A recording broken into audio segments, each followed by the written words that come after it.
Rightio, Melrose Pinot Noir, 2013. Once again, I'm sure this wine is selling its butt off. It's our most popular wine by a country mile. Definitely price related, but also we seem to have really hit on a popular style. You know, it's fleshy and juicy and round and soft, and it's just not a lot not to like if you're looking for a friendly Pinot. So it's most of this wine comes from our Melrose vineyard up the road, planted in '98, mix of clones. We run that vineyard to carry a fairly substantial crop because we want to target this sort of Beaujolais kind of style. You know, we don't want big, rich, dark plums and cherries. We want, you know, it's got to be in that strawberry sort of cola spectrum. So nuts and bolts of it is machine picked, no sulphur at the harvester, back in the winery within the hour, inoculate it with yeast at the crusher. Goes into, the majority of it is one ferment, which this year was 25 tonnes.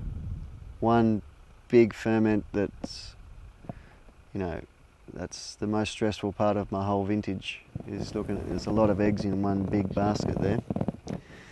But cover off on the yan status and everything and make sure that the yeast are going to be happy and give them plenty of food. And that wine would be fermenting like crazy by the next day. Once it's fermenting and has good gas cover, it's irrigated for probably 4 hours a day, and it's pressed before it's dry. It's pressed while it's still fermenting, and that decision is made purely on tannin.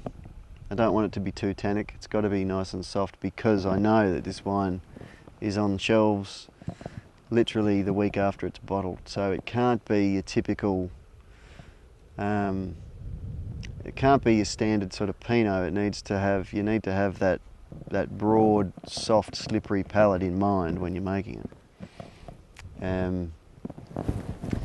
Yeah, so that's the bulk of that wine. The other part of it is from sections that, hang on, where was I?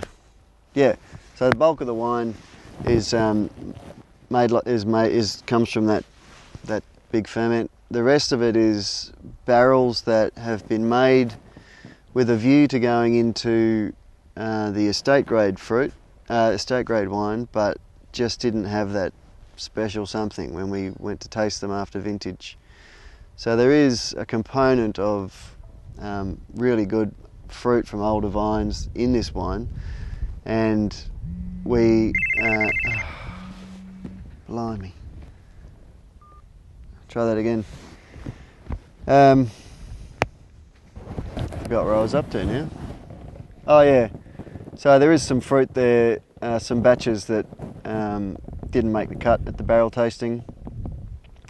Production for this wine this year was 4,000 dozen, which is too much for me to bottle here with my dinky little machine, so I actually tanked it to Melbourne, which makes sense for many reasons.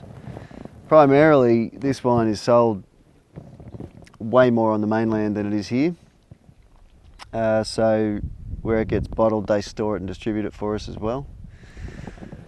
Also, we just haven't got a shed big enough to hold 4,000 dozen at the moment, so there's that.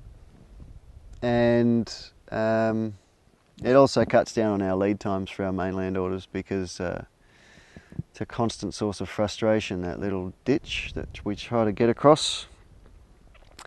I think that's about it. I'll whack through Malo pretty quickly, and bottled second week of June. So that's pretty well a month. 5.5 weeks after harvest, after the last of it was harvested, it was bottled, which was difficult and stressful, but worth it. I hope you enjoy it. If you want to know more, I'm always available. Send me an email or get me on Twitter. See ya.